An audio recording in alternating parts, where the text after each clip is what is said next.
I'm tired of waiting for you to become somebody important, she told me during an argument about money, status, and ambition. I didn't defend myself or raise my voice. A year later, she watched me deliver a speech at an industry event while her new boyfriend waited outside working security. I'm tired of waiting for you to become somebody important. She said it the way you'd read a line off a grocery list. Flat. Practiced. Like she'd been rehearsing it alone in the bathroom mirror for weeks before finally letting it out. I didn't respond immediately. I just stood there in our kitchen, holding a coffee mug I'd gotten from a free industry event 2 years ago, the kind where they hand you a tote bag and a lanyard, and you feel like you're finally getting somewhere. The mug had a small chip on the handle.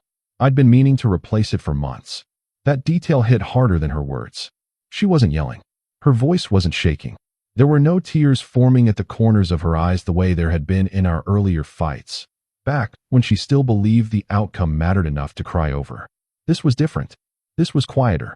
And somehow that made it land heavier than anything she'd ever screamed at me. Like she'd already finished grieving the version of me she hoped I'd become. I set the mug down on the counter. She looked at me the way people look at a flight departure board when their flight's been delayed again. Not angry anymore, just exhausted. Tired of checking. I said nothing. And a year later, she stood near the back of a crowded midtown ballroom in a black cocktail dress, holding a glass of champagne she wasn't drinking, watching me walk onto a stage under lights I'd spent 3 years quietly earning. Her new boyfriend was outside, working the door, but I'm getting ahead of myself. At the time, I told myself it was just a bad night. We'd been arguing about money again, specifically the lack of it, and more specifically, what that lack said about me as a person, as a partner, as someone worth building a future with. The argument had started over dinner reservations. She'd wanted to go to a place in the West Village that required a credit card to hold the table. I'd suggested we wait until the end of the month. That suggestion became a referendum on my entire character. It's not about the restaurant, she said, and she was right. It was never about the restaurant. It was about the fact that her college friend Melanie had just gotten engaged to a guy who worked in private equity and had already put a deposit on a brownstone in Carroll Gardens. It was about the fact that her coworker's boyfriend had just taken her to Tulum for a long weekend and posted about it and racked up 400 likes. It was about the fact that when we went to birthday parties together and people asked what I did, I had to explain something that didn't have a clean title yet, and she'd watch their faces go slightly blank with polite disinterest, and I could feel her deflate beside me in real time. I didn't realize it then, not fully, but that conversation wasn't really about money. It was her telling me she'd already decided something. She was just waiting for the right moment to say it out loud. If you enjoy real stories like this, subscribe, because what happened next changed everything for me. I was 30 at the time. She was 29. We'd been together for 2.5 years, living together for 8 months in a one-bedroom in Astoria that we'd found during a frantic 2-week search after her old roommate moved to Boston. The apartment was fine. Small, but fine. We had a good view of absolutely nothing and a radiator that made a sound like someone trying to escape from inside the walls every night around 2 in the morning. I was working on a B2B data infrastructure startup, which sounds either impressive or completely meaningless depending on who you're talking to.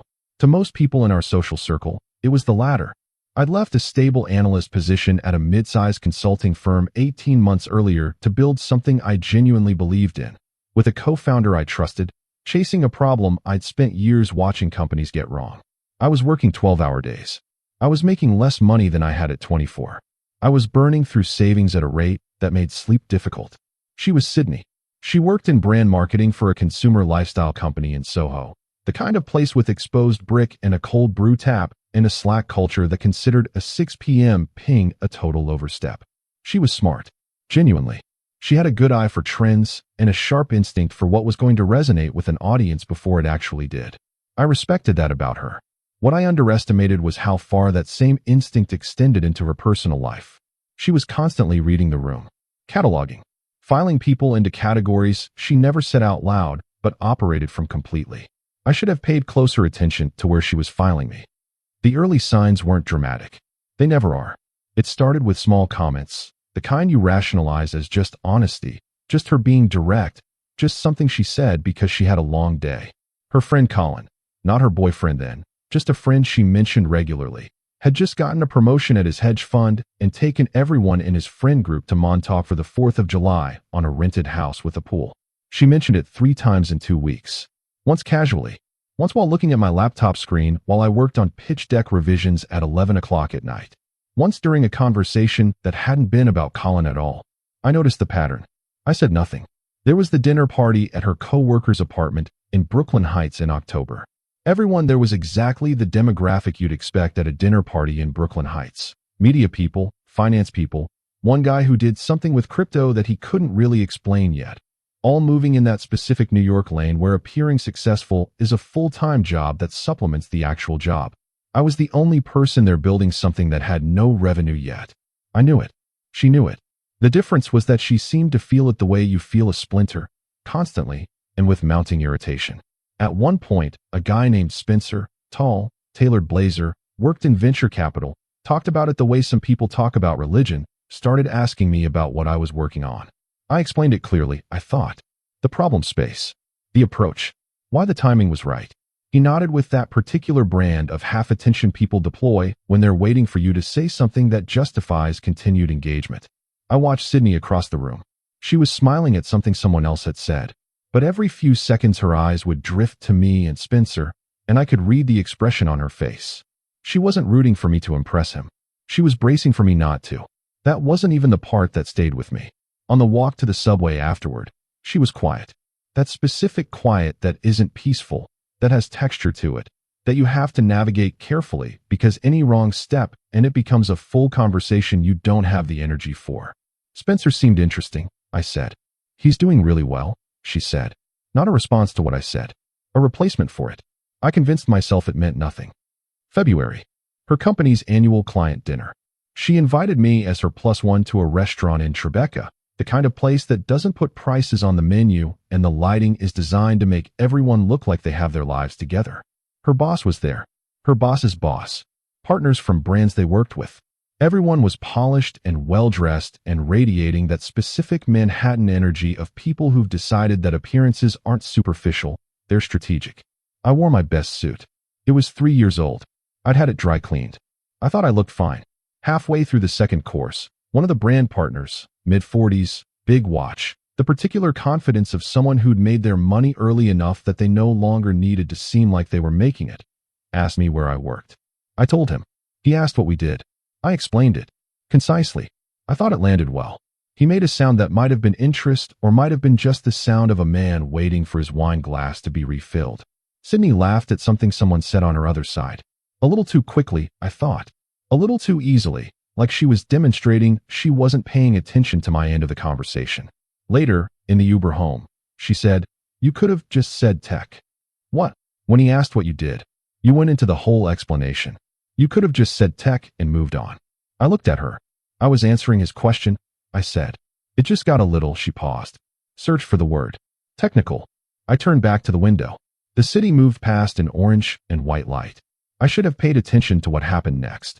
What happened next was I apologized for over-explaining, and she accepted it with the ease of someone who'd expected the apology and already moved on, and I sat with a feeling I didn't have a name for yet. Something in between being seen clearly and being seen wrong. A feeling like standing in a room where everyone's having a conversation about you that stops the moment you walk in. March brought the argument that broke the surface.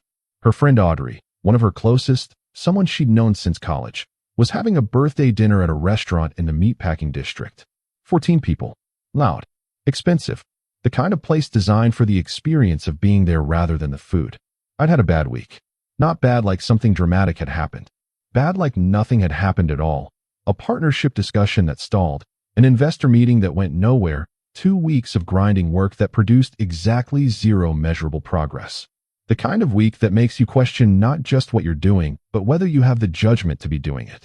I was exhausted. I asked if we could leave by 10. She looked at me like I'd said something in a foreign language. It's Audrey's birthday. I know.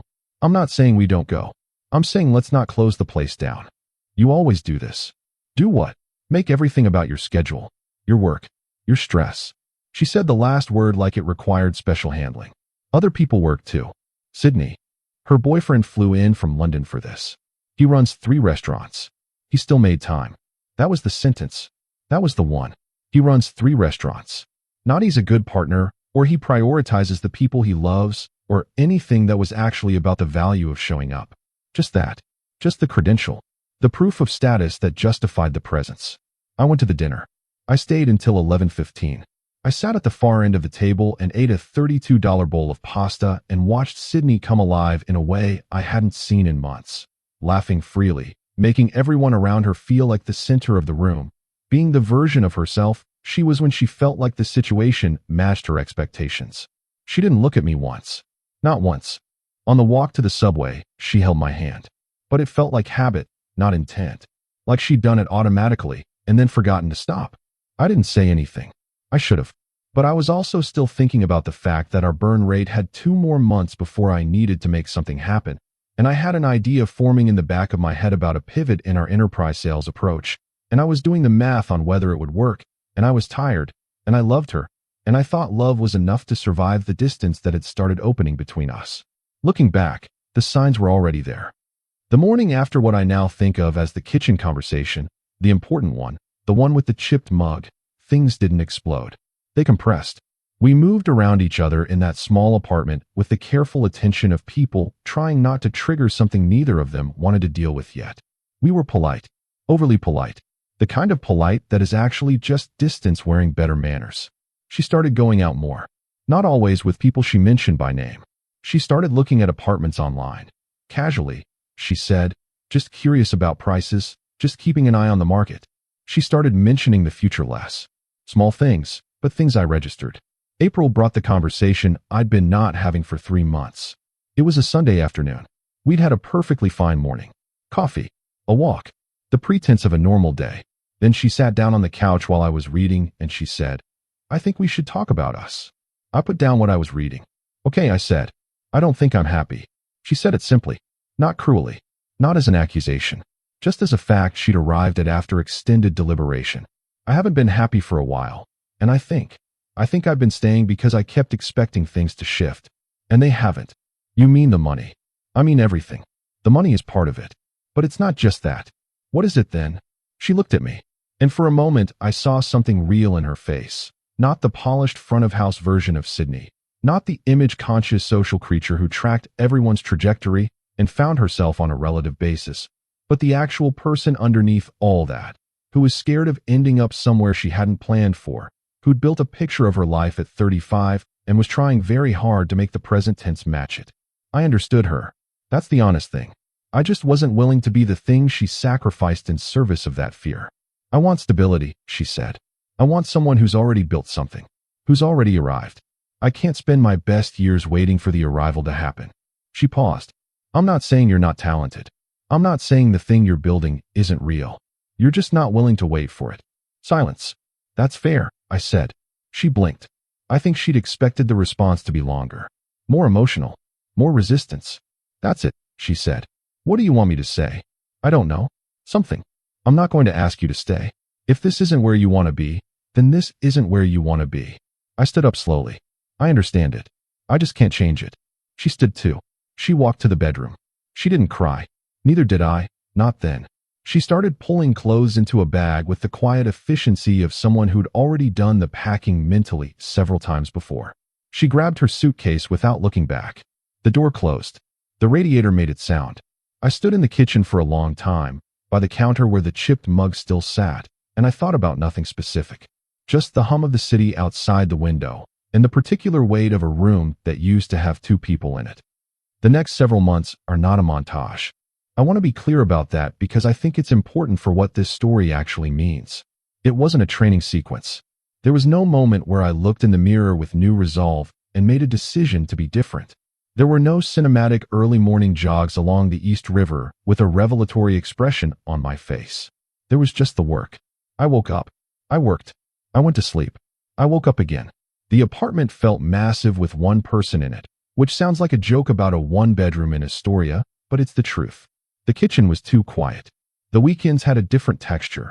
Longer, looser, unscheduled in a way that could have been freedom, but mostly just felt like vacancy. I worked through it. We've been testing a new approach to our enterprise pipeline for 2 months, a tiered onboarding model that reduced implementation time by cutting a step that, it turned out, most clients were barely using anyway. The simplification made a difference. Not dramatic, Not overnight, but real. We started closing. Small contracts first, then less small. I hired a part-time sales lead in June with the first real revenue check. By August, we had a run rate that didn't require me to check my bank balance every morning with the cautious energy of someone expecting bad news. I didn't tell anyone. Not loudly, anyway. I didn't post about it. I didn't change much externally, at least not immediately. I updated my wardrobe in small increments. One good jacket, then 2 pairs of shoes that weren't falling apart at the heel, then eventually a suit that wasn't 3 years old. Not to impress anyone, just because I could now, and because there was something clarifying about not looking like someone who was losing. I traveled for work. Chicago twice. San Francisco once. That September trip to San Francisco, I ran into a guy I'd met briefly at a summit 18 months earlier. A founder who'd just closed his Series B and had been in a vague similar space to ours early on. We had dinner. He introduced me to 3 people over the next 2 weeks.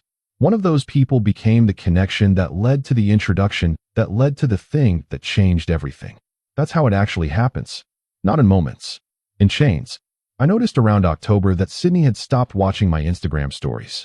She used to be reliably in the first dozen viewers, even after we broke up. I'd noticed without making it mean too much. But somewhere around the time I started traveling regularly, she'd stopped appearing. I didn't analyze it. I just noted it. Something told me she was starting to realize that the story had changed. November. I'm having coffee with my co-founder when my phone buzzes. A text from a number I still had saved. Hey, I saw you were in San Francisco last month. Hope the trip was good. That's it. No emoji. No can we talk. Just that. I read it twice. Set my phone face down. Finished my coffee. Thought about what that text was really saying, which was, I've been watching. I've been registering. I don't know what's happening, but something is happening, and I'm not sure I made the right call. I didn't respond that day. I responded 3 days later. It was, things are going well. Hope you're good. She sent back a smiley face. I put my phone in my pocket and went back to work. A mutual friend, someone we'd both known from a previous overlap of social circles, reached out to me separately around this time. Grabbed drinks. And at some point, inevitably, the topic of Sydney came up. Not as gossip, just as the natural update of lives that have gone in different directions. She's seeing someone, he said. Guy named Marcus. He's all right. Good energy. Works events. Security. Event security. Does a lot of the big corporate stuff, the galas and conferences. Good money in that, actually. Big guy. Very. He searched for the word. Present. I nodded. She seems happy, he added, with the careful diplomacy of someone not entirely sure that's the complete picture. Good, I said. And I meant it, actually. Or at least the version of meaning something that doesn't require it to have nothing attached to it. I didn't ask any follow-up questions. We moved on. Talked about other things. But I filed it quietly. The way you file things that don't mean anything yet. February, the following year. The invitation came through a connection from the San Francisco trip, an industry event. Not a startup pitch night. Not a networking mixer with a cash bar and sad mini sliders. A real event. The kind you see photos of in industry publications, held in a hotel ballroom with a catering budget and a stage with actual production value.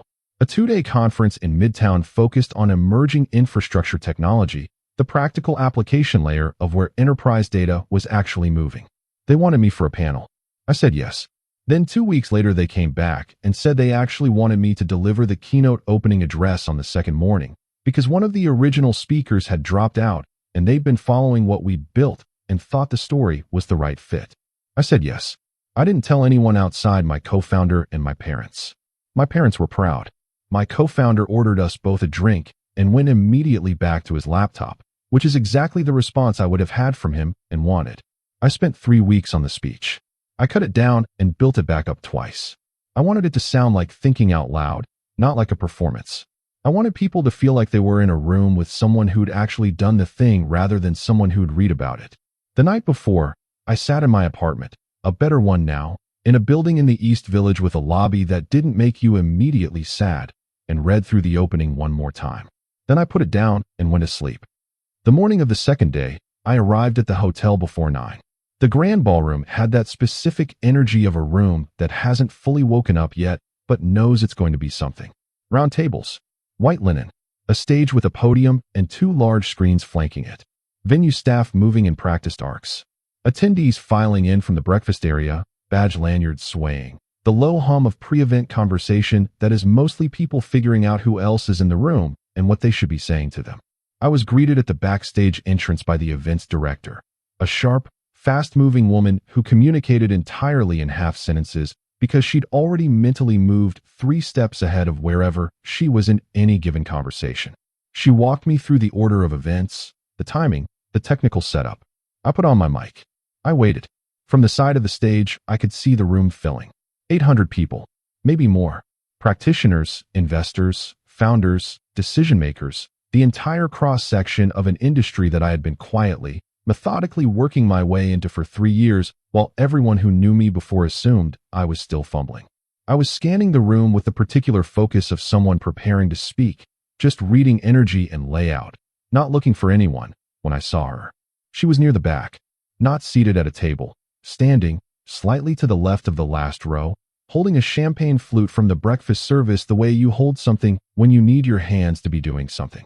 Black dress, hair up, looking toward the stage with an expression I couldn't fully read from the distance, but could feel.